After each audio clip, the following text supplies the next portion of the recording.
저는 서울에 사는 30대 초반 여성입니다. 지금으로부터 6개월 전, 저는 사랑하는 사람과 결혼식을 올렸습니다. 그때만 해도 제 인생에서 가장 행복한 날이라고 생각했죠. 하지만 지금 돌이켜보면 그날은 제 인생 최악의 선택을 확정 지은 날이었습니다. 남편을 처음 만난 건 2년 전 친구 소개로였어요. 그는 중견기업에 다니는 성실한 직장인이었고 말투도 차분하고 배려심이 깊어 보였습니다. 데이트할 때도 항상 제 의견을 먼저 물어봤고 제가 힘들어하면 바로 알아채고 위로해줬죠. 1년간의 연애 끝에 그가 프러포즈를 했을 때 저는 주저없이 네 라고 대답했습니다. 지금 생각하면 제가 정말 순진했던 것 같습니다. 남편의 가족을 처음 만난 건 약혼 한 달 전이었습니다. 시어머니는 제 손을 꼭 잡으며 말씀하셨죠. 우리 며느리 정말 예쁘게 생겼네. 우리 아들이 복이 많아서 이런 좋은 사람을 만났나 봐. 앞으로 친딸처럼 아껴줄게. 시누이도 밝게 웃으며 제게 다가왔습니다. 언니, 저도 결혼한 지 3년 됐어요. 시집살이가 힘들잖아요? 우리 엄마는 진짜 좋으신 분이니까 걱정 마세요. 앞으로 잘 지내봐요. 그들의 따뜻한 말에 저는 완전히 마음을 열었습니다. 친정부모님도 시댁 식구들이 너무 좋은 분들 같다며 안심하셨죠. 특히 저희 어머니는 결혼식 전날 이렇게 말씀하셨습니다. 지영아, 네가 좋은 집안으로 시집 가는 것 같아서 엄마 마음이 놓인다. 시어머니가 저렇게 다정하신 분이면 시집살이 걱정은 안 해도 되겠구나. 결혼식 당일 시어머니는 신부 대기실까지 찾아오셨습니다. 제 드레스를 보시더니 눈시울이 붉어지시며 말씀하셨어요. 정말 아름답구나. 오늘부터 우리 딸이야. 우리 아들이 평생 너만 사랑하며 살 거야. 내가 보증할게. 그 순간 저도 모르게 눈물이 났습니다. 이렇게 따뜻한 가족을 만났다는 게 감사했고 앞으로 이 사람들과 행복한 가정을 꾸릴 거라는 확신이 들었거든요. 신혼여행에서 돌아온 후에도 한동안은 모든 게 완벽했습니다. 남편은 퇴근 후에 집안일을 도와줬고 시어머니는 일주일에 한 번씩 반찬을 만들어 보내주셨죠. 시누이도 가끔 연락해서 맛있는 걸 같이 먹자며 저를 불러냈습니다. 언니, 우리 진짜 친언니 동생처럼 지내요. 편하게 말 놓으셔도 돼요. 시누이의 말에 저는 정말 편안함을 느꼈습니다. 이렇게 좋은 가족을 만난 게 제 인생 최고의 행운이라고 생각했죠. 하지만 그 행복은 결혼 2달째부터 조금씩 금이 가기 시작했습니다. 어느 토요일 오전 시어머니에게서 전화가 왔습니다. 오늘 시간 있지? 집에 좀 와라. 할 일이 있어. 평소와 달리 말투가 다소 차갑게 느껴졌지만 저는 별 생각 없이 남편과 함께 시댁을 방문했습니다. 도착하자마자 시어머니가 말씀하셨어요. 며느리야, 주방 좀 봐. 설거지도 쌓여 있고 우리 딸이 오늘 오는데 음식 좀 만들어야지. 너 요리 잘하잖아. 순간 당황스러웠지만 아직 신혼이니까 시어머니가 저를 시험해 보시는 건가 싶어서 순순히 주방으로 갔습니다. 그런데 싱크대에는 며칠치 설거지가 쌓여 있었고 냉장고엔 재료도 별로 없더라고요. 제가 혼자 30분 넘게 설거지를 하고 그 뒤에 음식을 만드는 동안 남편은 거실에서 아버지와 TV를 보고 있었습니다. 시어머니는 그 옆에서 스마트폰만 들여다보고 계셨죠. 그리고 점심때 시누이가 도착했습니다. 제가 만든 음식을 보더니 이렇게 말했어요. 언니, 고기가 좀 질긴데? 다음엔 좀 더 신경 써서 만들어줘요. 그 순간 제 머릿속이 하얘졌습니다. 이게 정상인가? 하지만 저는 참았습니다. 아직 적응 기간이라 이상하게 느껴지는 거라 생각했어요. 하지만 그건 시작에 불과했습니다.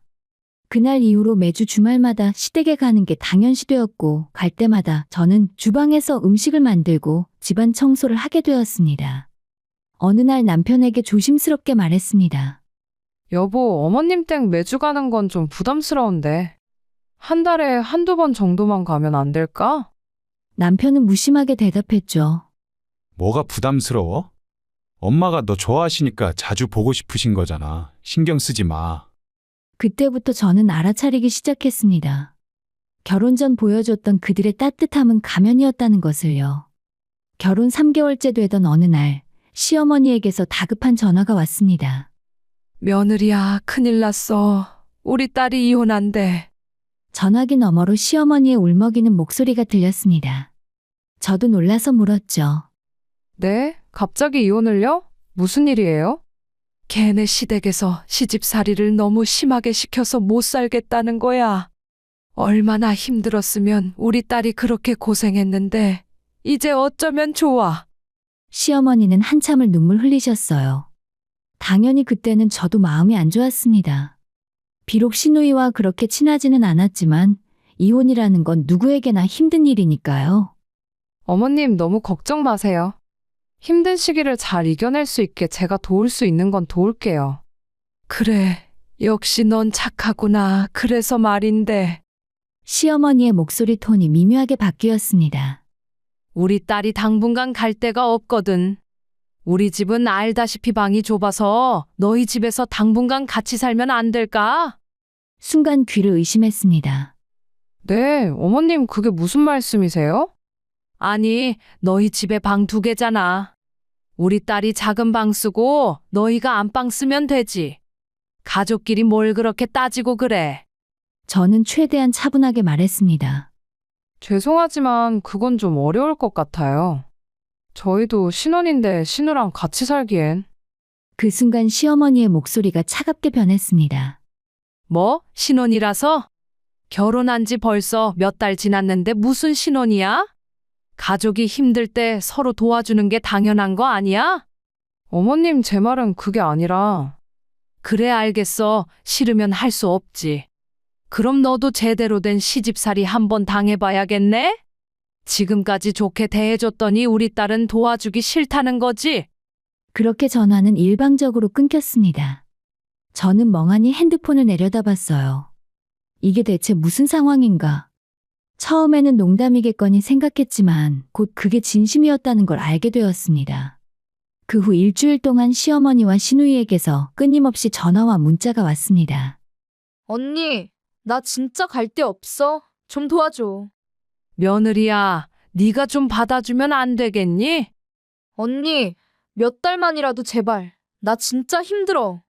매일같이 쏟아지는 연락에 저는 점점 지쳐갔습니다. 남편에게 상의했죠. 여보, 이거 어떻게 해야 할까? 나는 정말 같이 사는 건 힘들 것 같은데. 남편은 난처한 표정을 지으며 말했습니다. 동생도 힘든 상황이니까 집 구할 때까지 1달 정도만 같이 살면 안 될까? 뭐라고? 지금 정신이 있어? 신혼집에 시누이랑 같이 살자고?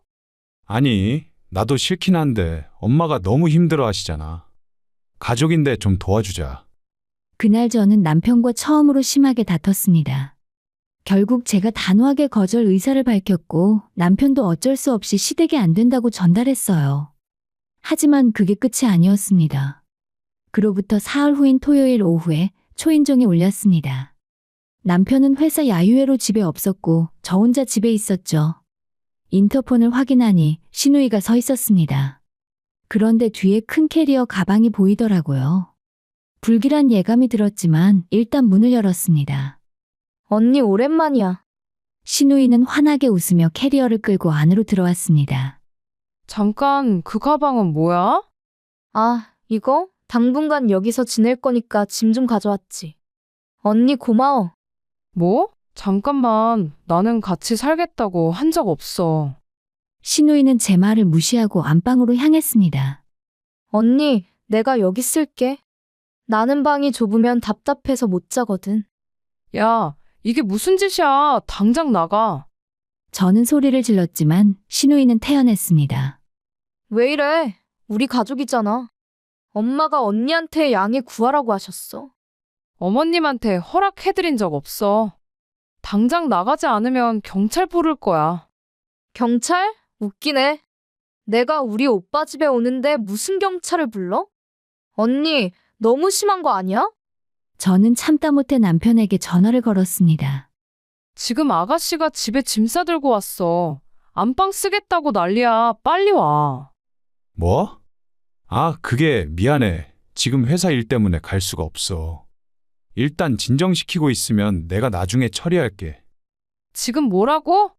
당신 지금 장난해? 전화는 그렇게 끊겼고 남편은 나타나지 않았습니다. 저는 더 이상 참을 수 없었어요.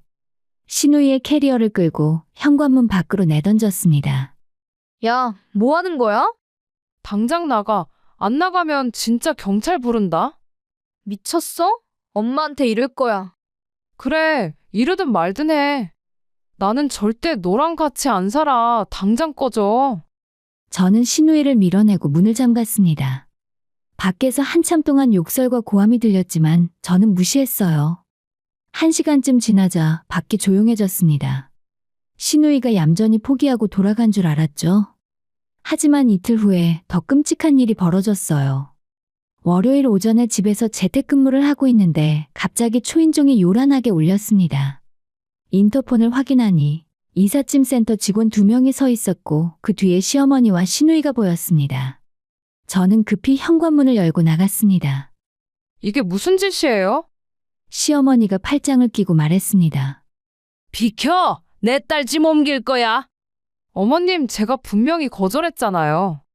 이건 불법 침입이에요. 불법 침입? 우리가 남이야? 가족인데 뭔 소리야? 이사 아저씨들 어서 들어가세요. 이삿짐 센터 직원들이 난처한 표정으로 저를 쳐다봤습니다. 저는 단호하게 말했습니다. 들어오시면 주거 침입으로 고소할 겁니다. 저는 이 집 명의자예요. 제 허락 없이는 아무도 들어올 수 없어요. 뭐? 고소? 며느리가 시어머니를 고소하겠다고? 네, 필요하면 하겠습니다. 지금 당장 돌아가세요. 안 그러면 정말 경찰 부를 겁니다. 저는 핸드폰을 꺼내서 112를 누르기 직전에 화면을 보여줬습니다. 시어머니와 신우이는 잠시 당황한 표정을 지었지만 곧 비웃듯이 말했습니다. 좋아, 알겠어. 그럼 너도 각오해. 우리 아들한테 이혼하라고 할 테니까. 그러세요. 안 그래도 저도 이혼 생각하고 있었어요. 제 대답에 그들의 얼굴이 굳어졌습니다. 하지만 저는 이미 결심한 상태였어요. 이 결혼은 여기에서 끝이었습니다. 이삿짐 센터 사건 이후에 저는 진지하게 이혼을 고민하기 시작했어요. 밤마다 잠을 이루지 못했고 출근해서도 일에 집중할 수 없었죠. 당연히 남편과의 대화도 점점 줄어들었습니다. 남편은 그날도 엄마가 원래 그런 분이 아닌데 동생 이혼 때문에 예민하신 거야. 조금만 참아줘. 라는 말만 반복했습니다. 조금만? 이게 조금이야? 당신 동생이 우리 집에 짐 싸들고 와서 안방 차지하려고 했는데? 알아. 내가 동생한테 단단히 말했어.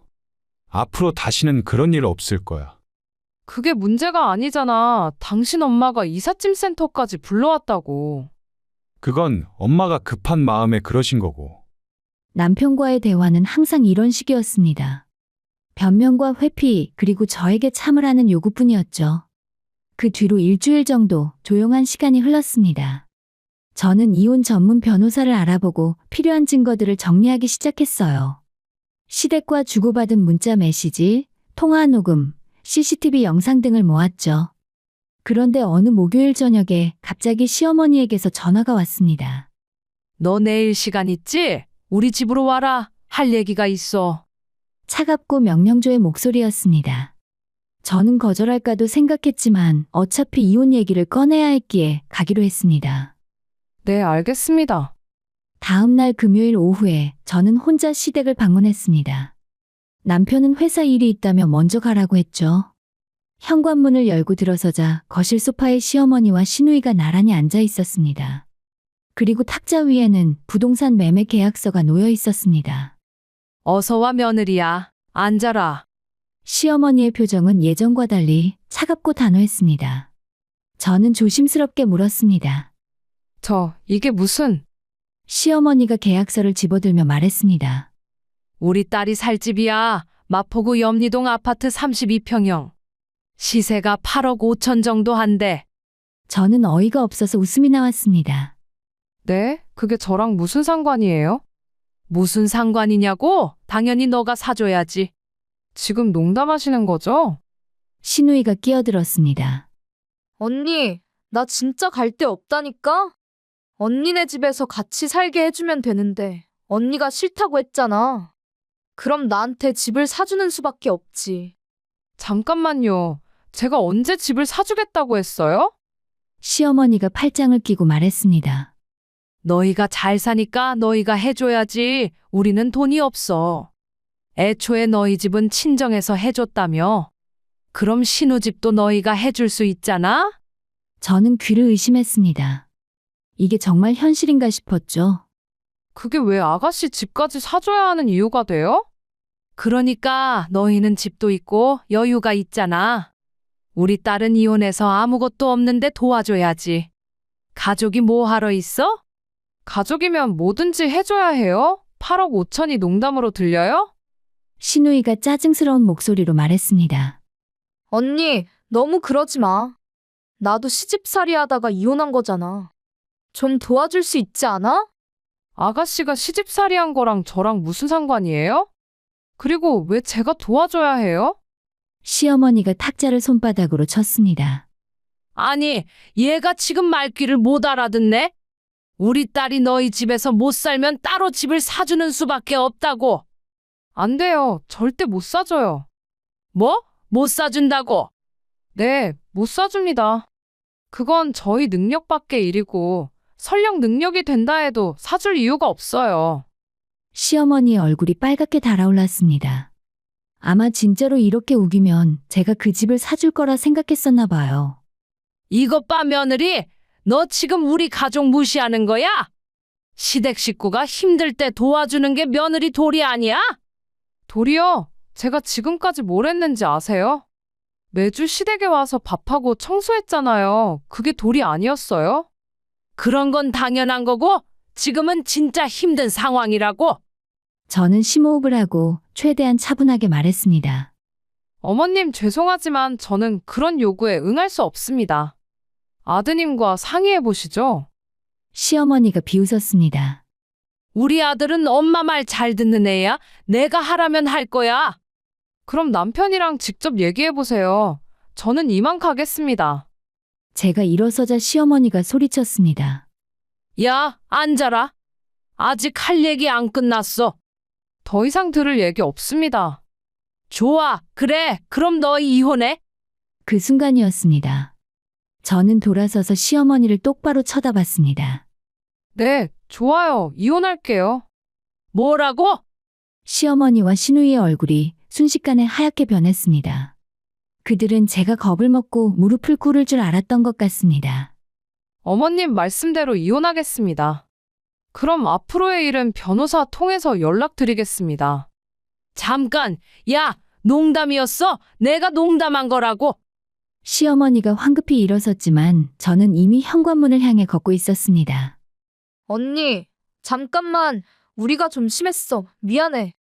시누이도 따라오며 소리쳤지만 저는 뒤돌아보지 않았습니다.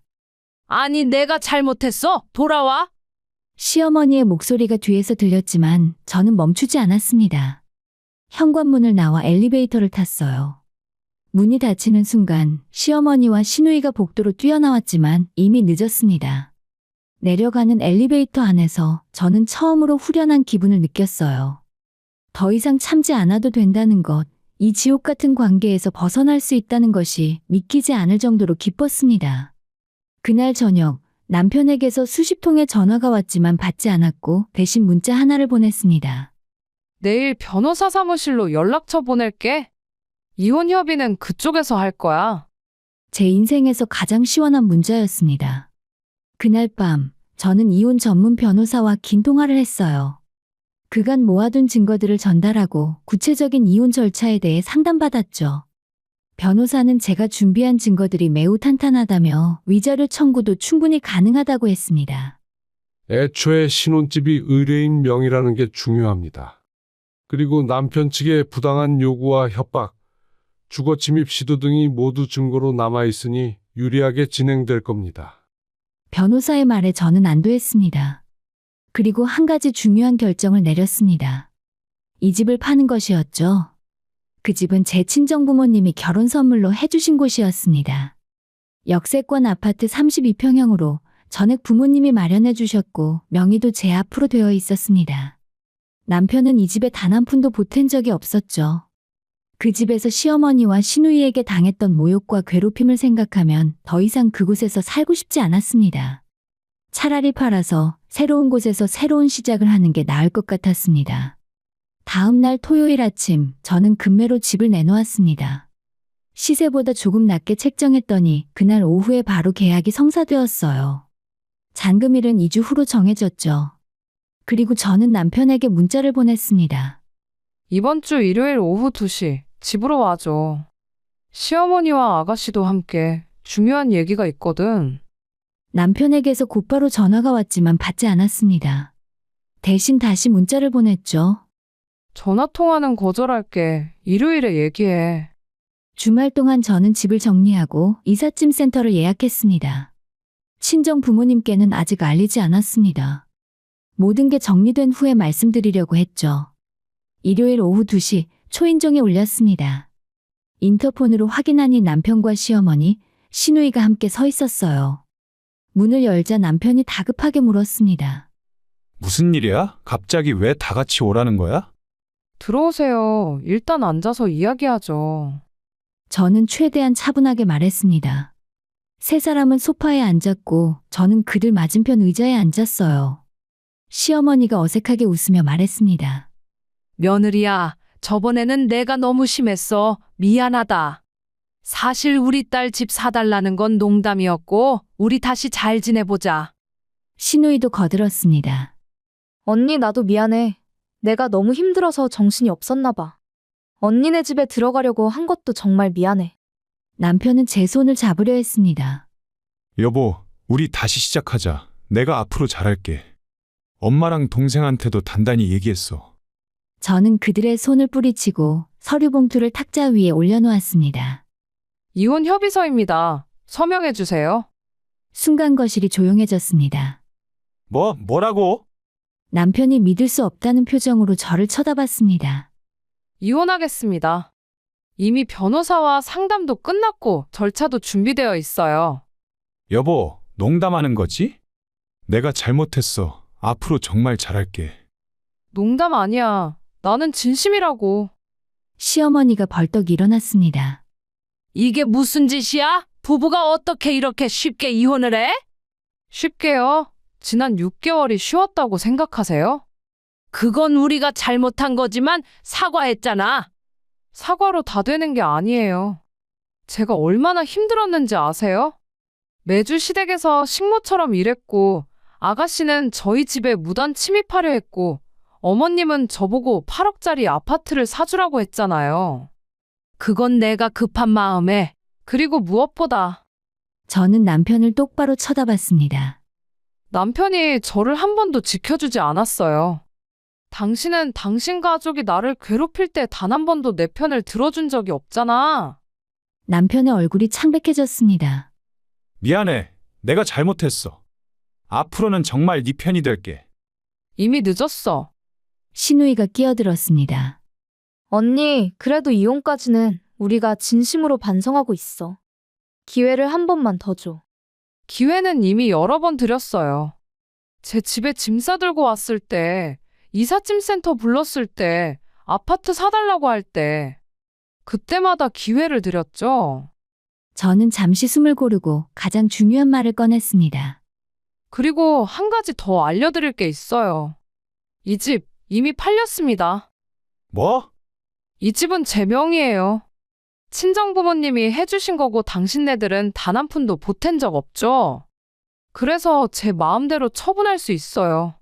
잠깐. 여보, 그게 무슨 소리야? 우리 신혼집인데.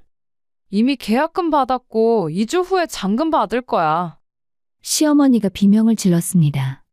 미쳤어? 이 집을 팔다니? 그럼 우리 아들은 어디서 살아?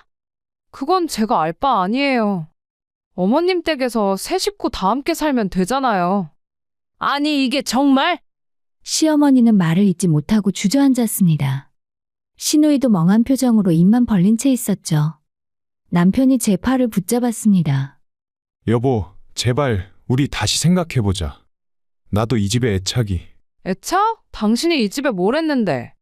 관리비 한 번 낸 적 있어? 집안일 도와준 적이 있냐고. 그건 게다가 이 집에서 나는 당신 가족한테 너무 많이 당했어. 더 이상 이곳에서 살고 싶지 않아. 저는 남편의 손을 뿌리치고 서류를 가리켰습니다. 협의 이혼이 싫으면 재판 이혼으로 가겠습니다. 증거 자료는 충분해요. 저한테 보낸 협박 문자, 통화 녹음, CCTV 영상 전부 있어요. 시어머니가 눈물을 흘리며 애원했습니다. 우리가 정말 잘못했어. 다시는 그런 짓 안 할게. 네가 하고 싶은 대로 다 해라. 우리 집도 안 와도 된다. 제발 우리 아들이랑 이혼은 하지 마. 하지만 저는 흔들리지 않았습니다. 저는 이미 결정했어요. 협의 안 하시면 재판으로 가고 그렇게 되면 더 복잡해져요. 남편도 울먹이며 말했습니다. 여보, 나는 정말 당신을 사랑해. 우리 다시 시작할 수 없을까? 사랑하는 사람을 저렇게 내버려 두냐? 당신은 나를 한 번도 사랑한 적 없어. 저는 펜을 서류 위에 올려놓았습니다. 마지막으로 한 번 더 말씀드릴게요. 서명하세요. 아니면 법정에서 봅시다. 거실에는 무거운 침묵이 흘렀습니다. 시누이는 울고 있었고 시어머니는 멍하니 바닥만 쳐다봤습니다. 남편은 떨리는 손으로 펜을 집어들었습니다. 정말 돌이킬 수 없는 거야? 그래, 이젠 돌이킬 수 없어. 남편은 한참을 망설이다가 결국 서류에 서명했습니다. 그 순간 저는 마침내 자유로워질 수 있다는 안도감을 느꼈어요. 일주일 안에 당신 짐 다 빼. 나는 당분간 친정에 있을 거야. 저는 이미 짐을 싸둔 캐리어를 끌고 현관으로 향했습니다. 뒤에서 시어머니의 목소리가 들렸지만 저는 돌아보지 않았어요. 문을 열고 나가는 순간 저는 처음으로 진짜 숨을 쉴 수 있었습니다. 이제 다시는 그들에게 시달리지 않아도 됩니다. 친정집으로 돌아온 저를 부모님은 따뜻하게 맞아주셨어요. 부모님의 지지 덕분에 저는 더욱 확고하게 법적 절차를 진행할 수 있었습니다. 협의 이혼 서류의 서명은 받았지만 저는 위자료와 손해배상 청구를 위해 추가 소송을 진행했습니다. 남편의 방관과 무책임함, 시어머니와 시누이의 부당한 요구와 협박, 그리고 정신적 피해에 대한 보상을 청구한 것이죠. 변호사와의 미팅에서 저는 그동안 모아둔 모든 증거를 제출했습니다. 시어머니와 시누이가 보낸 협박성 문자 메시지, 통화 녹음 파일, 아파트 복도 CCTV에 찍힌 이삿짐센터 강제 진입 시도 영상, 그리고 부동산 매매 계약서를 들이밀며 아파트를 사라고 강요한 사실까지 모든 것이 기록되어 있었습니다. 의뢰인께서 정말 꼼꼼하게 준비하셨네요. 이 정도 증거면 위자료 청구는 물론이고 재판 이혼도 충분히 승소 가능합니다. 변호사는 자신감 있게 말했습니다. 특히 시어머니와 시누이의 주거 침입 시도와 재산 강요 부분은 민형사상 모두 문제가 될 수 있습니다. 이혼과는 별개로 손해배상 청구도 가능해요. 그렇게 해주세요. 저는 이 사람들이 제대로 대가를 치렀으면 좋겠어요. 소장이 시댁에 전달된 다음 날 남편에게서 수십 통의 전화가 왔습니다. 받지 않았습니다. 그러자 문자가 폭탄처럼 쏟아졌죠. 여보, 제발 전화 좀 받아. 대체 위자료가 뭐야? 우리 이미 협의 이혼 서명했잖아. 엄마가 너무 충격 받으셔서 쓰러지셨어. 병원에 있어. 제발 소송 취하해줘. 내가 뭐든지 할게. 제발 이러지 마. 하지만 저는 한 통의 문자도 답하지 않았습니다. 대신 변호사를 통해서만 소통하겠다고 통보했죠. 2주가 지나서 아파트 잔금일이 되었습니다. 새 집주인이 잔금을 치르고 저는 부모님과 함께 아파트로 가서 명도 절차를 확인했어요. 남편은 이미 짐을 싸서 나간 상태였고 집안은 텅 비어 있었습니다. 그 집을 마지막으로 돌아보는데 감회가 남다르더라고요. 몇 달 전만 해도 행복한 신혼의 보금자리였던 곳이 이제는 악몽의 흔적만 남은 공간이 되어버렸죠. 하지만 후회는 없었습니다. 오히려 이 집을 처분함으로써 완전히 새로운 시작을 할 수 있게 되었으니까요. 아파트를 판 돈으로 저는 직장 근처에 오피스텔을 하나 장만했습니다. 제 이름과 제 돈으로 오롯이 제 공간을 만든 것이죠. 한 달 후에 첫 번째 재판이 열렸습니다. 법정에서 남편과 시어머니, 시누이를 마주쳤어요. 그들은 초췌한 모습이었고 특히 시어머니는 그 사이 많이 늙어 보이셨습니다. 재판은 제게 유리하게 진행되었어요. 판사는 제출한 증거들을 면밀히 검토했고 특히 시어머니와 시누이의 강압적 행동에 대해 엄중하게 지적했습니다. 피고 측 시어머니와 시누이의 행위는 단순한 가족 간 불화를 넘어서 명백한 협박과 주거침해에 해당합니다. 원고가 정신적 고통을 받은 것은 충분히 인정됩니다. 결과적으로 저는 남편으로부터 2천만 원, 시어머니와 시누이로부터 각각 500만 원씩 총 3천만 원의 위자료를 받아냈습니다. 남편 측에서는 항소하겠다고 했지만 2심에서도 같은 결과가 나왔죠. 재판이 끝난 후에 남편이 법정 밖에서 저를 기다리고 있었습니다. 우리 잠깐만 얘기 좀 하자. 저는 할 얘기 없어요. 변호사 통해서 하세요. 제발 5분만, 아니 1분만이라도. 남편의 눈은 충혈되어 있었고 수염도 제대로 깎지 않은 것 같았습니다. 뭔데? 나 회사 그만뒀어. 이 모든 게 내 잘못이야. 내가 너를 제대로 지켜주지 못해서 정말 미안해. 그래서? 혹시 처음부터 다시 시작할 수는 없을까? 저는 차갑게 웃었습니다. 당신과의 결혼은 내 인생 최악의 선택이었어. 다시는 그런 실수 반복하고 싶지 않아. 저는 돌아서서 걸어갔습니다. 뒤에서 남편이 뭐라고 소리치는 것 같았지만 듣지 않았습니다.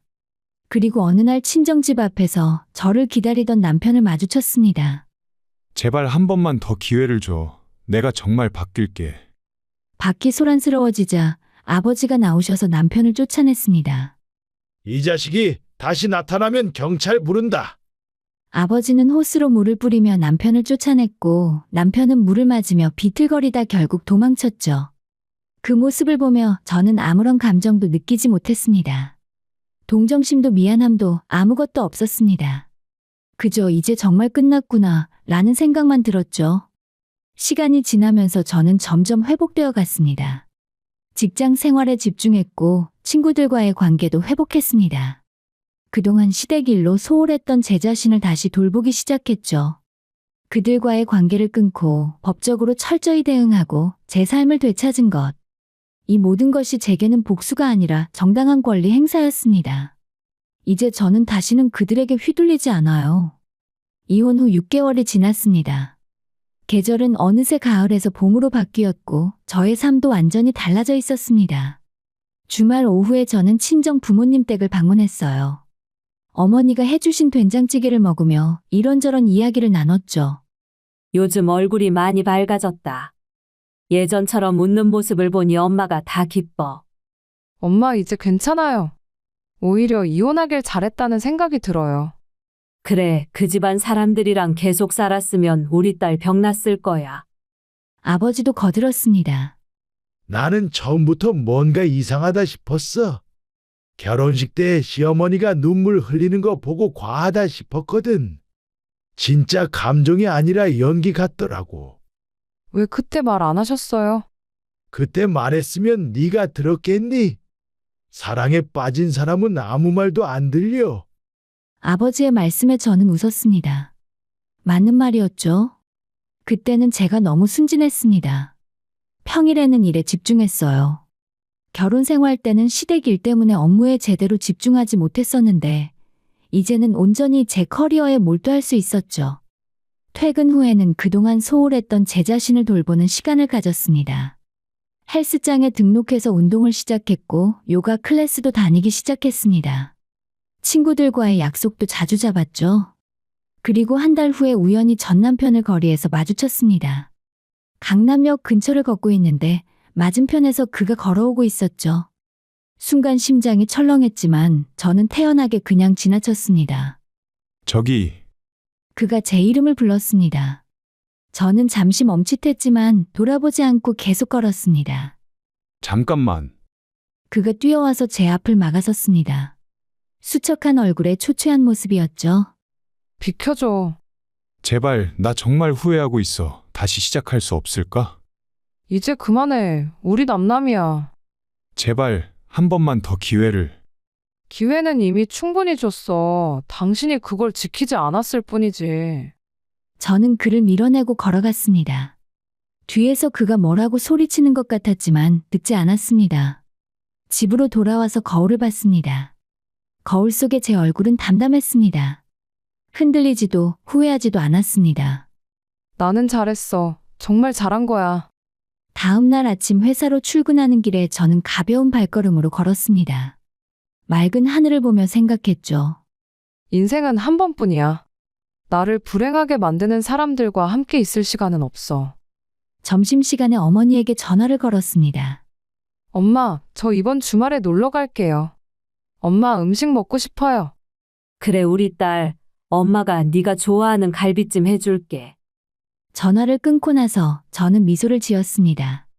결혼 생활은 비록 실패했지만 그 경험을 통해 저는 더 강해졌습니다. 무엇이 중요한지, 누가 진짜 저를 아끼는 사람인지 알게 되었죠. 이제 저는 새로운 인생을 살아갑니다. 혼자여도 외롭지 않았고 오히려 자유롭고 평화롭습니다.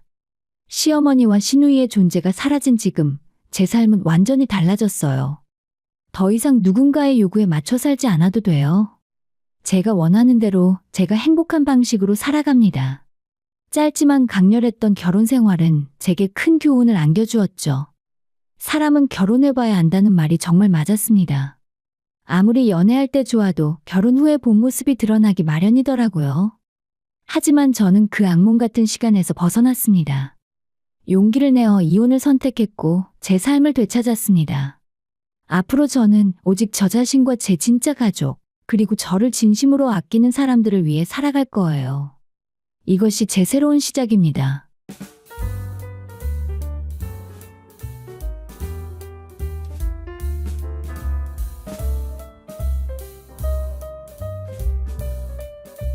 저는 지금 10살 딸과 단둘이 살고 있는 40대 초반의 자영업자입니다. 사람들은 제가 딸을 데리고 이혼했다고 하면 항상 안타까운 표정을 지으시더라고요. 하지만 저는 이혼이 제 인생에서 가장 잘한 선택 중 하나라고 생각해요. 물론 그 결정을 내리기까지는 정말 많은 아픔과 고민이 있었습니다. 모든 게 시작된 건 3년 전 딸이 7살이 되던 해였어요. 그때만 해도 저는 평범한 가정주부였습니다. 아침 일찍 일어나서 남편 출근 챙기고 아이 유치원 보낸 뒤에 집안일하고 저녁 준비하고 매일 똑같은 일상의 반복이었죠. 남편은 사업을 한다며 집에 늦게 들어오는 날이 많았어요. 저는 그저 남편이 가족을 위해 열심히 일하는구나 생각했습니다. 어느 날 오후였어요. 친한 친구에게서 급하게 전화가 왔습니다. 야, 너 혹시 너네 남편이 요즘 어디서 뭐 하는지 알아?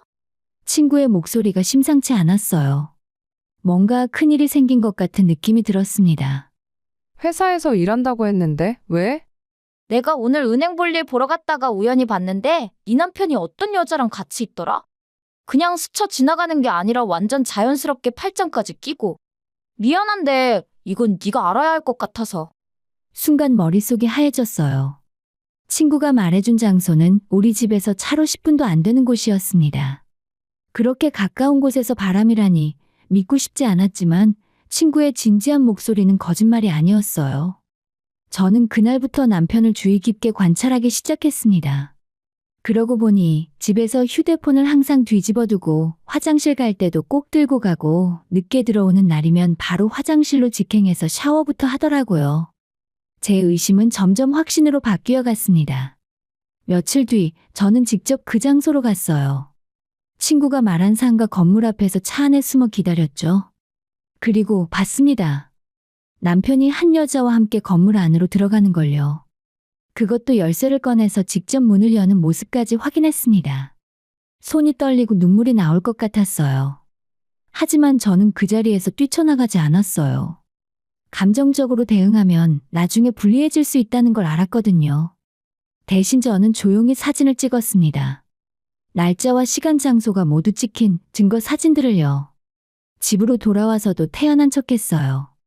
남편이 저녁 늦게 들어왔을 때도 평소처럼 고생했어. 라고 말했습니다. 하지만 속으로는 계획을 세우고 있었어요. 이 사람과 이혼을 해야겠다고, 딸과 저를 위해서 반드시 이겨내야겠다고 다짐했습니다. 그 후로 2주 동안 조용히 증거를 모았어요. 통화 내역, 카드 사용 내역, 그 집을 드나드는 사진들을 모아서 변호사를 만나 상담했습니다. 이 정도면 충분합니다. 라는 말을 들었을 때 비로소 행동에 옮기기로 결심했습니다. 친정 부모님께 먼저 말씀을 드렸어요. 그 자식이 감히 딸, 우리는 네 결정을 따를게. 아빠가 끝까지 도와줄 테니까 걱정하지 마. 아버지의 든든한 말씀에 힘을 얻었습니다. 드디어 남편을 마주하고 이혼 이야기를 꺼냈어요. 처음엔 발뺌하더니 증거를 내밀자 표정이 굳어지더라고요. 그러면서도 제게 싹싹 빌지는 않았습니다.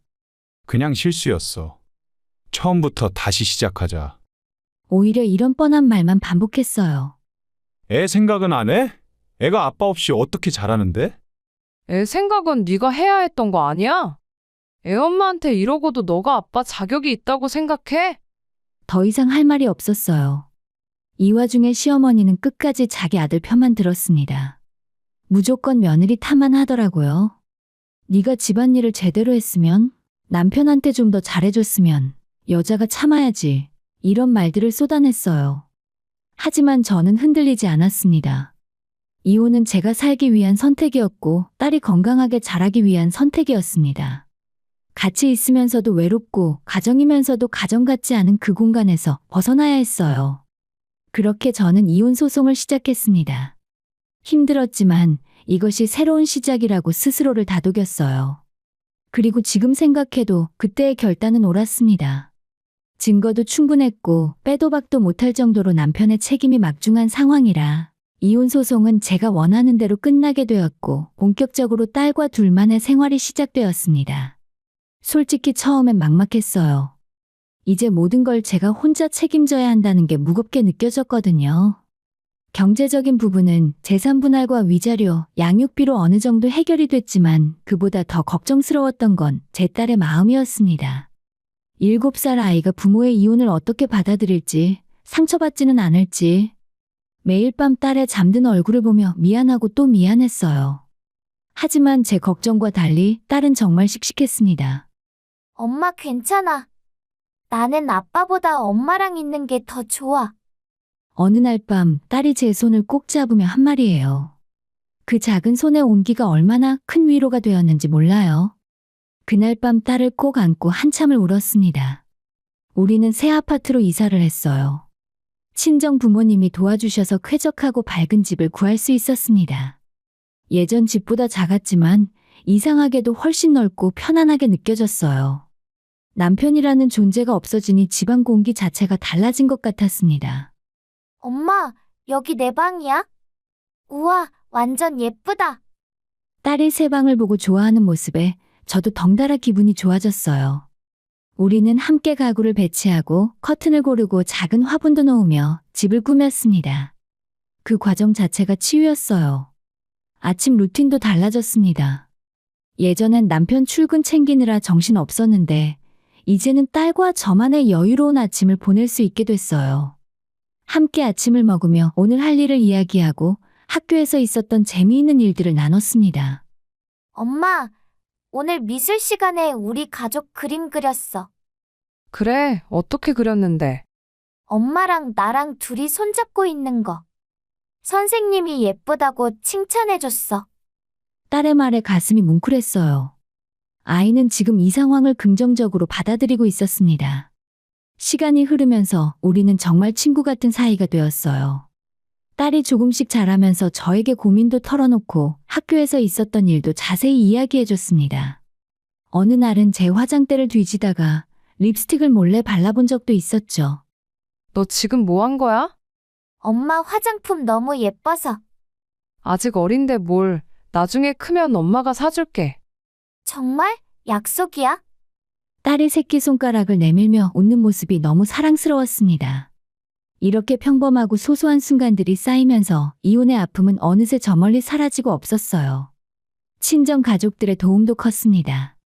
주말이면 엄마 아빠 댁에 놀러가서 맛있는 음식을 얻어먹고 외할머니 외할아버지는 손녀를 보면 세상을 다 준 것처럼 기뻐하셨어요.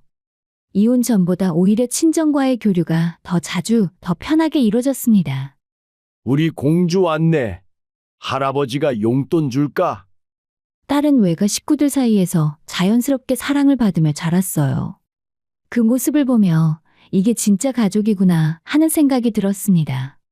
반면 전 시댁과는 완전히 연락을 끊었습니다. 시어머니에게서 몇 번 전화가 왔지만 모두 무시했어요. 딸에게도 친할머니 이야기는 일절하지 않았습니다. 아이에게 해가 될 사람들과는 철저히 선을 그었죠. 어느 날 딸이 물었어요. 엄마, 할머니는 잘 있어? 외할머니 잘 있잖아. 아니, 아빠의 엄마 말이야. 잘 계시긴 한데 우리랑은 안 만나. 만날 필요도 없고. 왜? 엄마랑 너한테 안 좋은 사람이거든. 그냥 우리끼리 행복하게 살면 되는 거야. 딸은 더 이상 묻지 않았습니다. 아이도 어렴풋이 느끼는 게 있었던 것 같아요. 저는 딸에게 당당한 모습을 보여주고 싶었습니다. 혼자서도 충분히 아이를 잘 키울 수 있다는 것, 여자 혼자서도 떳떳하게 살아갈 수 있다는 것을 행동으로 보여주고 싶었어요. 그래서 더 열심히 일하고 더 밝게 웃으려고 노력했습니다. 엄마는 초능력자야? 딸이 어느 날 저를 보며 한 말이에요. 그 말 한마디에 모든 피로가 다 풀리는 것 같았습니다. 우리의 소박한 일상은 점점 더 단단해졌어요. 아침에 일어나 엄마 좋은 아침. 하고 인사하는 딸의 목소리, 저녁에 함께 TV를 보며 킥킥거리는 웃음소리, 주말이면 손잡고 마트 가는 그 평범한 순간들이 모여서 우리만의 행복을 만들어갔습니다. 이혼이 끝이 아니라 시작이었다는 걸 그때 저는 조금씩 깨닫고 있었습니다. 그리고 무엇보다 중요한 건 딸이 건강하게 밝게 자라고 있다는 사실이었어요. 그게 제게는 가장 큰 보람이자 행복이었습니다. 이혼 후에 1년쯤 지났을 때 저는 중요한 결심을 하나 했습니다. 바로 제 사업을 시작하는 것이었어요. 물론 이혼 과정에서 받은 재산 분할금과 위자료 그리고 양육비 덕분에 당장 생활이 어려운 건 아니었습니다. 하지만 저는 그 돈에 기대어 사는 게 싫었어요. 제 손으로 직접 벌어서 당당하게 딸을 키우고 싶었습니다. 결혼 전 저는 광고 회사에서 디자이너로 일했었어요. 비록 결혼하면서 일을 그만뒀지만 그 경험과 인맥은 여전히 제 안에 남아 있었습니다. 밤마다 노트북을 펼치고 사업 계획을 세웠어요. 어떤 방향으로 갈지, 어떤 고객층을 타깃으로 할지, 필요한 자금은 얼마나 되는지 하나하나 꼼꼼히 정리했습니다. 딸이 잠든 밤이면 혼자 조용히 작업했어요. 예전 동료들에게 연락도 돌렸습니다. 다들 반가워하며 응원해줬고 몇몇은 실질적인 조언도 해줬어요. 너 실력 좋았잖아. 충분히 할 수 있어. 필요하면 작은 프로젝트 하나 넘겨줄게. 포트폴리오 쌓는데 도움될 거야. 그렇게 차근차근 준비를 마치고 드디어 저만의 사무실을 얻었습니다. 사무실이라고 해봐야 작은 원룸 오피스텔이었지만 제게는 세상 어떤 곳보다 소중한 공간이었어요. 명함을 처음 받아 들었을 때의 그 벅찬 감정을 아직도 잊을 수가 없습니다. 제 이름 앞에 붙은 대표라는 단어가 얼마나 자랑스럽던지요. 딸에게도 자랑스럽게 말했어요. 엄마가 이제 사장님이 됐어. 우와, 엄마 멋있다. 그럼 나도 나중에 사장님 할 거야. 딸이 눈을 반짝이며 대답했어요. 그 순간 내가 이 길을 제대로 선택했구나 하는 확신이 들었습니다. 물론 처음부터 순탄하지만은 않았어요. 클라이언트를 구하는 것부터 쉽지 않았고 견적을 내도 번번이 다른 업체에 밀렸습니다. 밤새 작업한 시안이 거절당할 때면 속상하기도 했죠. 하지만 포기하지 않았어요. 하나씩 하나씩 프로젝트를 따내고 성실하게 작업하다 보니 입소문이 나기 시작했습니다. 이분 작업이 깔끔하고 빨라요. 소통도 잘 되고 믿고 맡길만 해요. 그렇게 단골 고객이 생겼고 소개로 새로운 고객도 늘어났어요. 6개월쯤 지나니 수입이 안정적으로 들어오기 시작했고 1년이 지날 무렵엔 저를 도와줄 직원을 한 명 뽑을 정도가 되었습니다. 무엇보다 뿌듯했던 건 제가 직접 번 돈으로 딸을 키운다는 사실이었어요. 엄마, 나 이거 사줄 수 있어? 물론이지. 엄마가 번 돈으로 사주는 거야. 예전엔 남편 눈치를 보며 아이한테 돈 쓰기도 조심스러웠는데 이제는 당당하게 제 돈으로 아이에게 필요한 걸 사줄 수 있었어요. 그게 얼마나 자유롭고 행복한 일인지 몰라요. 딸도 엄마의 변화를 느끼는 것 같았습니다. 엄마, 학교에서 장래희망 쓰라는데 나도 사장님 할 거야, 엄마처럼. 그래, 우리 딸 멋지네. 엄마가 응원할게. 딸이 제 모습을 보며 꿈을 키워가는 게 정말 자랑스러웠어요. 이혼한 엄마 밑에서 자라는 게 불행한 게 아니라 오히려 강하고 주체적인 여성으로 자랄 수 있는 기회가 될 수 있다는 걸 보여주고 싶었습니다. 일이 안정되면서 우리의 생활도 더 풍요로워졌어요. 주중엔 바쁘게 일하고 딸은 학교에 가지만 주말만큼은 온전히 딸과 함께 시간을 보냈습니다. 그러던 중에 우연히 시작하게 된 게 바로 캠핑이었어요. 처음엔 친구의 권유로 따라갔던 건데 딸이 너무 좋아하는 거예요. 엄마, 여기 공기 완전 좋다. 별도 엄청 많아. 텐트 안에서 둘이 누워 별을 보던 그 밤이 아직도 생생합니다. 도시의 불빛이 없는 곳에서 바라본 밤하늘은 정말 아름다웠어요. 딸과 손을 잡고 별자리 이야기를 나누며 이렇게 행복할 수 있다는 게 신기했습니다. 그 후로 캠핑은 우리의 취미가 되었어요. 한 달에 한두 번은 꼭 캠핑장을 찾았고 전국 곳곳을 다니며 추억을 쌓았습니다. 강원도의 계곡, 제주도의 해변, 경주의 산속. 갈 때마다 새로운 풍경이 우리를 반겨줬어요. 엄마, 다음엔 어디 갈 거야? 남해 쪽 어때? 바다 보면서 캠핑하는 것도 좋을 것 같은데? 바다? 완전 좋아. 빨리 가고 싶다. 딸과 함께 지도를 펼쳐놓고 다음 여행지를 고르는 시간도 즐거웠습니다. 돌이켜보면 이혼 전보다 훨씬 더 질 높은 시간을 보내고 있었어요. 예전엔 남편이 집에 있어도 각자 따로 놀았고 대화도 별로 없었습니다. 가족 여행을 가도 남편은 휴대폰만 보거나 혼자 돌아다니기 일쑤였죠. 하지만 지금은 달랐어요. 딸과 저 단둘이지만 진짜 함께하는 시간이었습니다. 엄마, 나 진짜 행복해. 어느 날 캠핑장에서 딸이 제 품에 안기며 한 말이에요. 엄마도 행복해. 우리 앞으로도 계속 이렇게 행복하게 살자. 응, 약속해. 그 순간 제가 지금까지 걸어온 길이 틀리지 않았다는 확신이 들었습니다. 사업도 잘 되고 딸도 건강하게 자라고 우리 둘만의 행복한 시간도 가득하고 이보다 더 바랄 게 뭐가 있을까요? 이혼은 끝이 아니었습니다. 오히려 새로운 시작이었고 더 나은 삶으로 가는 문이었어요. 하지만 저희의 평온한 일상은 한 통의 전화로 깨졌습니다. 어느 날 오후 일하던 중에 모르는 번호로 전화가 걸려왔어요. 처음엔 스팸인 줄 알고 무시했는데 하루에도 몇 번씩 같은 번호로 전화가 오는 거예요. 이상하다는 생각이 들어서 결국 받았습니다. 네, 여보세요. 며느리냐? 순간 온몸이 굳었어요. 그 목소리를 알아보는데 1초도 걸리지 않았습니다. 바로 예전 시어머니였어요. 이혼하고 3년 동안 단 한 번도 연락하지 않던 사람이 지금 제게 전화를 한 거였습니다. 무슨 일이세요? 최대한 차갑게 말했어요. 하지만 목소리는 떨리고 있었습니다. 나 지금 병원에 입원해 있다. 몸이 많이 안 좋아서. 그래서요.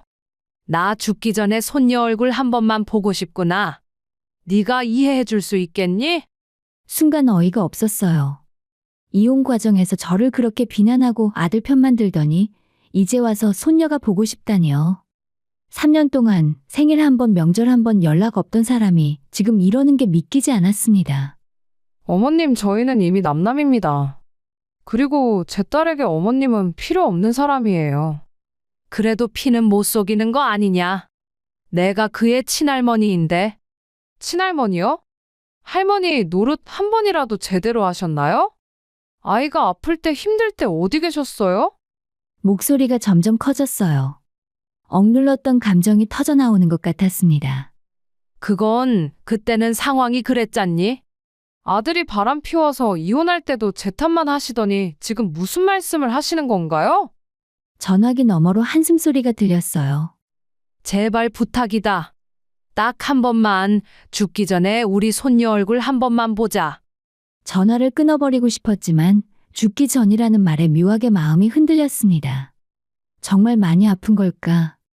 만약 정말 돌아가시면 나중에 딸이 후회하지는 않을까? 일단 생각해 보겠습니다. 그렇게 말하고 전화를 끊었어요. 그날 밤 딸과 진지하게 이야기를 나눴습니다. 어떤 할머니가 아파서 병원에 계시는데 우리한테 한번 오라고 하시거든. 너는 어떻게 생각해? 살짝 애둘러 말했어요. 딸이 부담스러워할까봐 조심스러웠습니다. 할머니, 아빠의 엄마? 역시 눈치가 빠른 아이예요. 그런데 네가 싫으면 안 가도 돼. 엄마는 네 의견을 존중할게. 딸이 잠시 생각하더니 말했어요. 엄마가 가고 싶으면 가. 근데 나는 별로 보고 싶지 않아. 얼굴도 기억 안 나는데. 그래도 한번 가볼까? 혹시 나중에 네가 후회할까 봐. 알았어. 엄마 마음 편한 게 중요하니까 그냥 인사만 하고 오면 되지 뭐. 딸의 어른스러운 반응에 가슴이 뭉클했습니다. 다음 날 우리는 병원으로 향했어요. 복도를 걸어가면서도 계속 망설여졌습니다.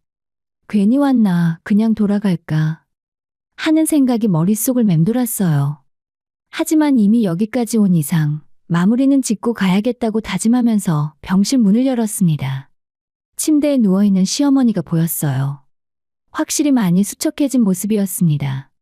하지만 제 눈에는 여전히 저를 비난하던 그 표정이 보였어요.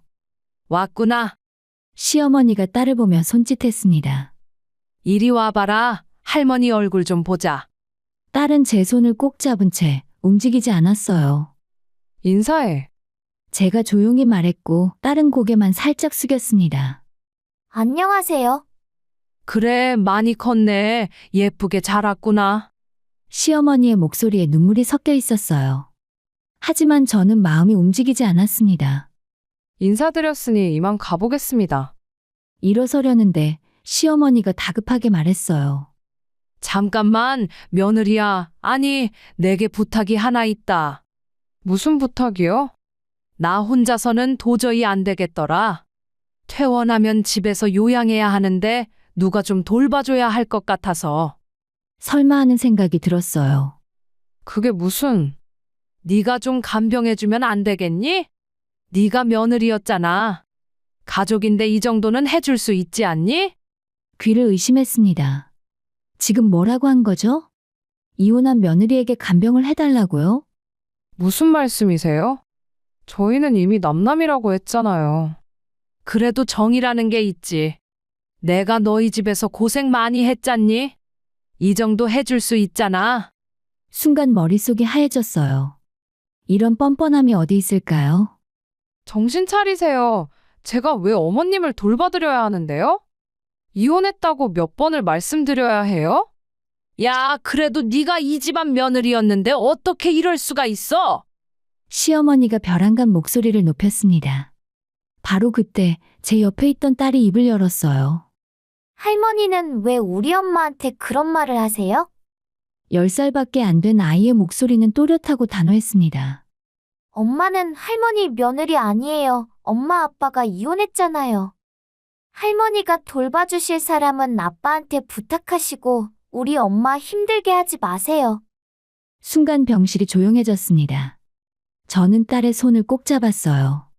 아이가 이렇게 당당하고 똑똑하게 자랐다는 게 자랑스러웠습니다. 가자, 엄마. 딸이 제 손을 잡아 끌었어요. 저는 시어머니를 마지막으로 한번 쳐다보고 병실 문을 나섰습니다. 병실을 나와 복도를 걸으며 손을 잡은 딸의 체온이 느껴졌습니다. 아이가 방금 저를 어떻게 지켜줬는지 생각하니 가슴이 벅차올랐어요. 동시에 걱정도 됐습니다. 아직 10살밖에 안 된 아이가 저런 상황을 겪어야 했다니. 혹시 상처받은 건 아닐까 싶었죠. 엘리베이터를 기다리는 동안 딸이 먼저 입을 열었어요. 엄마 괜찮아? 오히려 딸이 저를 걱정하고 있었습니다. 엄마는 괜찮아. 너는 무섭지 않았어? 아니, 전혀. 오히려 화났어. 딸의 목소리에는 확신이 담겨 있었어요. 할머니가 엄마한테 너무 심한 말 한 것 같아서. 엄마는 이제 할머니의 며느리도 아닌데 왜 저래? 그러게, 엄마도 이해가 안 돼. 엘리베이터가 도착했고 우리는 안으로 들어갔습니다. 문이 닫히자 딸이 말을 이었어요. 근데 엄마, 나 진짜 궁금한 게 있어. 뭔데? 할머니는 왜 아빠한테 부탁 안 하고 엄마한테 하는 거야? 아빠가 진짜 아들인데. 전곡을 찌르는 질문이었습니다. 글쎄, 아마 아빠는 연락이 안 되니까 그런가 봐. 그럼 할머니가 불쌍한 게 아니라 자기가 잘못해서 그런 거잖아. 아들도 안 찾아오는 거면. 딸의 말에 순간 할 말을 잃었어요. 10살짜리 아이의 입에서 나온 말이라고는 믿기지 않을 만큼 정확한 지적이었습니다. 맞아, 네 말이 맞아. 그러니까 엄마가 미안해할 필요 전혀 없어. 우리는 잘못한 거 하나도 없거든. 딸이 제 손을 꽉 잡았어요. 엄마, 나는 엄마 편이야, 항상. 그 순간 눈물이 핑 돌았습니다. 아이가 이렇게 성장했다는 게 대견하면서도 한편으로는 어린 나이에 이런 걸 깨달아야 한다는 게 안타까웠어요. 차에 타서도 한동안 말이 없었습니다. 집으로 가는 길, 신호대기 중에 딸이 다시 물었어요. 엄마, 우리 또 갈 거야, 병원에? 아니, 이제는 안 가. 다행이다. 나도 다시는 안 가고 싶어. 미안해. 네가 불편한 일을 겪게 해서. 괜찮아. 오히려 좋았어. 할머니가 어떤 사람인지 똑똑히 봤잖아. 이제 궁금하지도 않아. 딸의 말에 피식 웃음이 났습니다. 우리 딸 언제 이렇게 큰 거야? 엄마 옆에서 자랐으니까 당연하지. 그날 밤 딸을 재우고 혼자 거실에 앉아 있었어요. 오늘 있었던 일을 곱씹으며 생각에 잠겼습니다. 시어머니의 뻔뻔한 부탁 그리고 딸의 당당한 모습. 모든 게 현실 같지 않았어요. 휴대폰이 울렸습니다. 또 그 번호였어요. 이번엔 받지 않았습니다. 그리고 바로 번호를 차단했어요. 더 이상 이 사람들과 엮일 이유가 없었습니다. 문자 메시지가 몇 통 왔지만 읽지 않고 삭제했어요. 끝이야. 이제 정말 끝. 속으로 되뇌었습니다. 다음 날 아침 딸이 학교 가기 전에 말했어요. 엄마, 어제 할머니한테서 또 연락 왔어? 아니, 이제 번호 차단했어. 잘했다. 엄마가 스트레스 받는 건 안 싫거든. 고마워, 우리 딸. 엄마, 나 학교 가서 친구들한테 자랑할 거야. 뭘? 우리 엄마가 세상에서 제일 멋있다고. 딸이 활짝 웃으며 학교로 뛰어갔어요. 현관문이 닫히고 혼자 남았을 때 저는 깊은 한숨을 내쉬었습니다. 하지만 그건 힘든 한숨이 아니었어요. 오히려 후련한 숨이었습니다. 그날 오후 일하던 중에 친정 엄마한테 전화가 왔어요. 어제 있었던 일을 간단히 말씀드렸습니다. 그 사람들이 너한테 어떻게 그럴 수가 있니 정말. 괜찮아요, 엄마. 이제 완전히 끝났으니까. 우리 딸이 정말 씩씩하게 잘했네. 손녀도 대견하고. 네, 저도 딸한테 많이 배웠어요. 전화를 끊고 나서 문득 깨달았습니다. 제가 이혼하면서 가장 두려워했던 건 딸이 상처받을까봐 불완전한 가정에서 자란다는 낙인이 찍힐까봐였습니다. 하지만 오히려 딸은 저보다 더 강하고 더 현명하게 자라고 있었습니다. 완전한 가정의 형태보다 중요한 건 그 안의 내용이었어요. 서로를 존중하고 사랑하고 지지해주는 관계. 그게 진짜 가족이었습니다. 아빠가 없어도 할머니가 없어도 우리 둘만으로도 충분히 완전한 가족이었어요. 저녁에 딸과 함께 식사를 하면서 물었어요. 오늘 학교 어땠어? 좋았어. 친구들이 내 말 듣고 엄마가 멋있대. 그래, 뭐라고 했는데? 엄마가 혼자서도 나 잘 키우고 일도 열심히 하고 나한테 약한 모습 안 보이려고 노력한다고. 그래서 나도 엄마처럼 강한 사람이 되고 싶다고 했어. 딸의 말에 또 눈물이 핑 돌았어요. 고마워. 우리 딸이 있어서 엄마가 힘이 난다. 나도 엄마 있어서 좋아. 우리 둘이면 충분해. 식사를 마치고 설거지를 하는데 딸이 옆에 와서 물었어요. 엄마, 우리 이번 주말에 캠핑 갈까? 좋지. 어디로 갈까? 바다 보러 가자. 파도 소리 들으면 기분 좋을 것 같아. 알았어. 그럼 엄마가 예약해 볼게. 딸이 활짝 웃으며 자기 방으로 들어갔어요. 설거지를 하면서 창밖을 바라봤습니다. 어둠이 내린 도심의 불빛들이 반짝이고 있었어요. 예전에는 이 시간이 외롭게 느껴졌는데 이제는 평온하게 느껴졌습니다. 전 시어머니와의 일로 마지막 미련도 완전히 사라졌어요. 더 이상 그쪽 세계와는 아무런 연결고리도 남아있지 않았습니다. 과거는 과거일 뿐, 제 현재와 미래는 딸과 함께하는 이 삶이었어요. 그날 밤 딸의 잠든 얼굴을 보며 생각했습니다. 우리는 충분히 행복하고 충분히 완전해. 이혼이 끝이 아니라 시작이었듯이 오늘의 일도 진짜 새로운 시작이었습니다. 과거의 짐을 완전히 내려놓고 이제는 오직 앞만 보고 갈 수 있게 되었으니까요. 딸의 이마에 살짝 키스하고 방을 나왔습니다. 내일도 모레도 우리는 함께 웃으며 살아갈 거예요. 그게 제가 선택한 삶이고 딸과 함께 만들어가는 우리의 이야기였습니다. 병원 사건 이후에 몇 주가 지났습니다. 일상은 다시 평온을 되찾았고 딸과 저는 여전히 행복한 나날을 보내고 있었어요. 주말마다 약속한 대로 바닷가로 캠핑을 다녀왔고 파도 소리를 들으며 텐트 안에서 둘이 도란도란 이야기를 나누는 시간이 참 좋았습니다. 그러던 어느 날 오랜만에 예전 직장 동료에게서 연락이 왔어요. 언니 오랜만이에요. 요즘 어떻게 지내세요? 난 잘 지내지. 너는? 저도 잘 지내요. 그런데 언니 전 남편 소식 들었어요?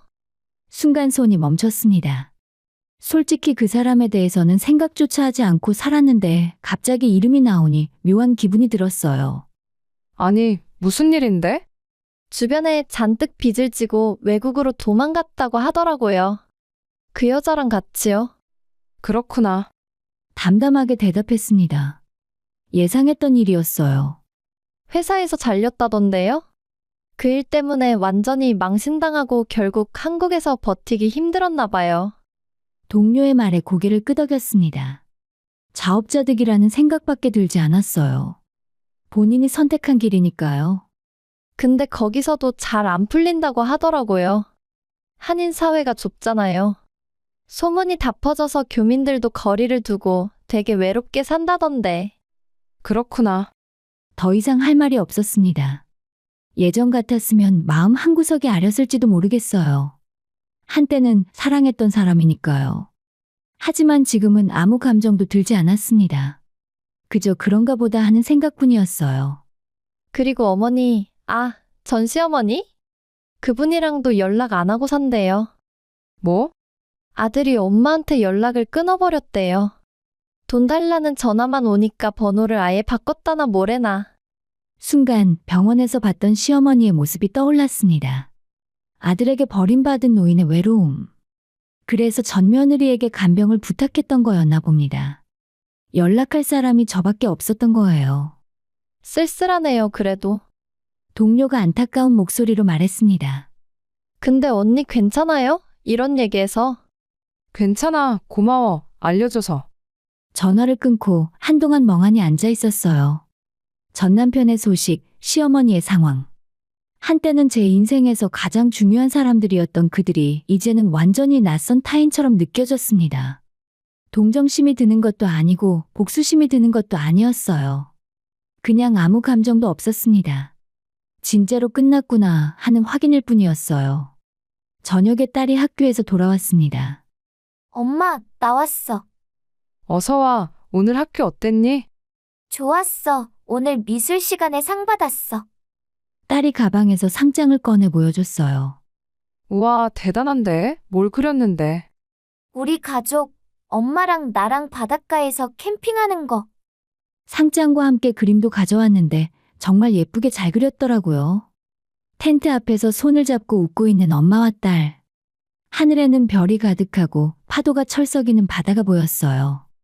우리 딸 진짜 잘 그렸네. 엄마가 액자에 넣어줄게. 진짜? 고마워, 엄마. 딸이 제품에 안겼습니다. 그 순간 깨달았어요. 이게 제 진짜 가족이구나. 이게 제 진짜 인생이구나. 전 남편이 어디서 뭘 하든 시어머니가 어떻게 지내든 그건 더 이상 저와 상관없는 일이었습니다. 제 삶은 여기 있었어요. 딸과 함께하는 이 순간, 이 공간 안에 있었습니다. 엄마 배고파. 오늘 저녁 뭐야? 우리 딸이 좋아하는 스파게티 해줄까? 와, 최고. 딸과 함께 주방에 들어가서 요리를 시작했어요. 딸은 옆에서 재료를 씻고 저는 면을 삶으면서 소스를 만들었습니다. 평범하고 소소한 일상이지만 이런 순간들이 모여 우리의 행복을 만들고 있었어요. 엄마, 나 요리사 되고 싶어질 것 같아. 그래, 며칠 전엔 사장님 된다더니? 그것도 좋고 요리사도 좋고 둘 다 하면 안 돼? 물론 되지. 네가 하고 싶은 거 다 해. 딸이 활짝 웃었습니다. 식사를 하면서 딸이 학교 이야기를 들려줬어요. 친구들과 있었던 재미있는 일, 선생님께 칭찬받은 일, 다음 주 소풍 계획. 평범한 일상의 이야기들이었지만 하나하나가 소중했습니다. 엄마, 나 진짜 행복해. 문득 딸이 말했어요. 갑자기 왜? 그냥 엄마랑 둘이서 이렇게 살 수 있어서. 친구들 중에는 엄마 아빠가 매일 싸우는 애들도 있거든. 그거 보면 우리가 더 좋은 것 같아. 딸의 말에 가슴이 뭉클했습니다. 엄마도 행복해. 네가 있어서. 그럼 우리 계속 행복하게 살자. 약속. 제 딸이 새끼손가락을 내밀었고 저도 새끼손가락을 걸었습니다. 전 남편의 소식을 들었을 때 잠깐이나마 과거가 떠올랐어요. 하지만 그건 정말 잠깐이었고 그 인연은 이미 완전히 끝나버렸기 때문에 지금 제 인생에는 아무런 의미도 없었습니다. 시어머니의 처지가 불쌍하다고 느낄 수도 있겠죠? 하지만 그건 그분이 선택한 삶의 결과였어요. 아들 편만 들고 며느리를 무시하고 손녀에게도 관심 없다가 이제 와서 도움을 구하는 건 저로서는 받아들일 수 없었습니다. 저는 제 삶을 선택했어요. 이혼을 선택했고 딸과 단둘이 사는 삶을 선택했고 제 사업을 선택했습니다. 그리고 그 선택들은 모두 옳았어요. 지금 이 순간 저는 행복합니다. 완벽한 가정의 형태는 아닐지 몰라도 완벽한 가족의 내용을 가지고 있어요. 서로를 사랑하고 존중하고 지지하는 관계, 그게 진짜 가족이니까요. 과거는 과거일 뿐 현재가 중요했어요. 그리고 제 현재는 딸과 함께하는 이 행복한 일상이었습니다. 전 남편이 어디서 무엇을 하든 시어머니가 어떤 상황에 처하든 그건 더 이상 제 인생과 무관했어요. 저희 모녀에게는 앞으로 나아갈 길만이 보였고 그 길은 밝고 희망차 보였습니다.